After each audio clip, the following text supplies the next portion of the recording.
right now. We finished the introduction. I don't know if we have time for the segment with your resume, Roger, but we're glad to have you. Merry Christmas to both of you fellas. You're certainly qualified for this on Christmas Eve.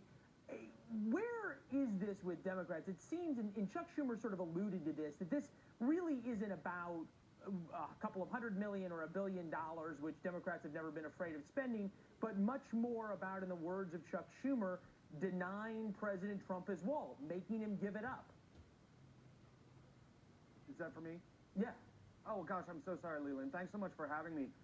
When the president opens up negotiations like this by vilifying the Democrats, he's repeatedly called them un-American, that they don't have the interests of the American people as their number one priority. That's not the way to get negotiations going. President Obama vilified Republicans all the time. President Obama went up to the House GOP retreat and spent a whole afternoon speaking to them about his health care plan in a closed press environment. That's how you build consensus, and that's how you move forward a comprehensive legislative package. Well, Vice President Pence was up on the Hill with this latest his latest offer. Tony, is that a fair critique that President Trump hasn't done enough hands-on negotiating with Chuck and Nancy in the Oval Office, despite, I guess, video proof from earlier this week? It's just not. I mean, if you look at the video evidence, Nancy Pelosi, Chuck Schumer, Barack Obama, Hillary Clinton, they're all on record saying we need to pass this type of security, fencing, border, whatever you want to call it. They've actually used the wall terminology on the U.S. border. All right, listen to this Republican guy. I don't know what the hell he's talking about. He just keeps talking and talking. Who's Tony fucking Lazzaro? Any of this president's agenda. These fucking Republicans, Jesus Christ. All right. Go ahead, Roger. So who's this asshole? Open border Democrats, but then you just heard from my counterpart that we've spoken at length about the need for border security. So I don't know which one it is. I guess you guys need to. So why won't you guys pass the bill?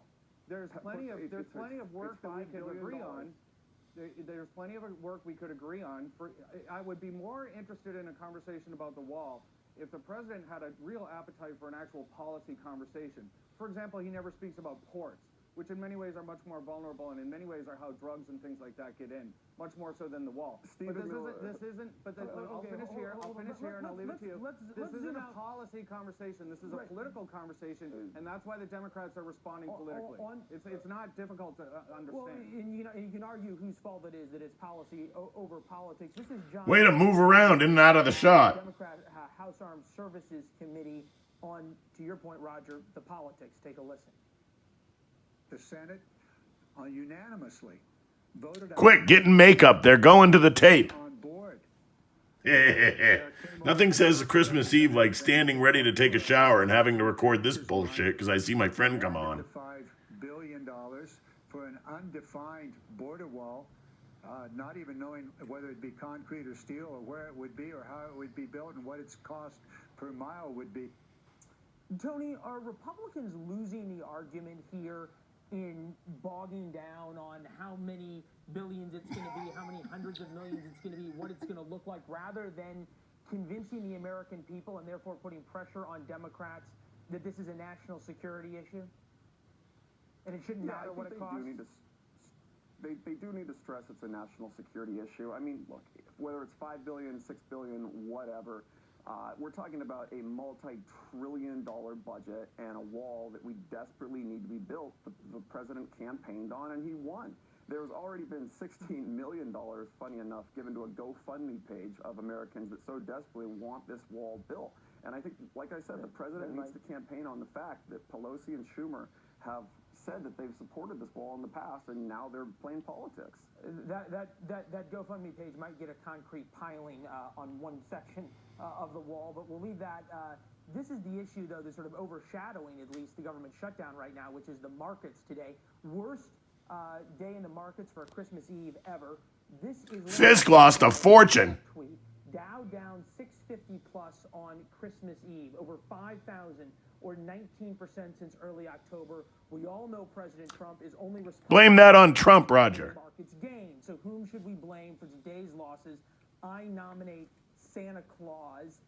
Roger, Doug McKelway alluded to Democrats trying to begin to turn this into a political plus for them.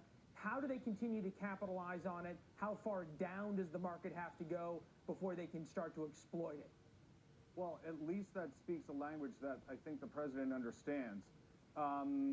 What I think you're going to see is uncertainty is anathema to everything that matters to America, our allies, our markets, anything like that. So uncertainty is also where the president tends to thrive. He likes to pit staff against each other, constituencies against each other. So he likes to create that chaos. The markets and our allies don't like that chaos at all. Right. Uncertainty, bad. Tony, you got about 30 seconds to respond. Yeah, I got to agree. Uncertainty does definitely drive the markets down.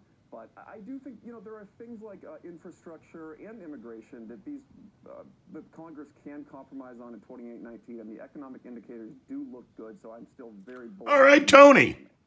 Well, the economy Agree with that, Roger. sometimes are two different things. Fellas, nice bipartisan agreement here on Christmas Eve. We'll leave it there. Tony, Roger, Thanks, good to see you guys. Merry Christmas to all. Merry Christmas. Thanks so much. All right, and despite the government shutdown, keep calm. NORAD still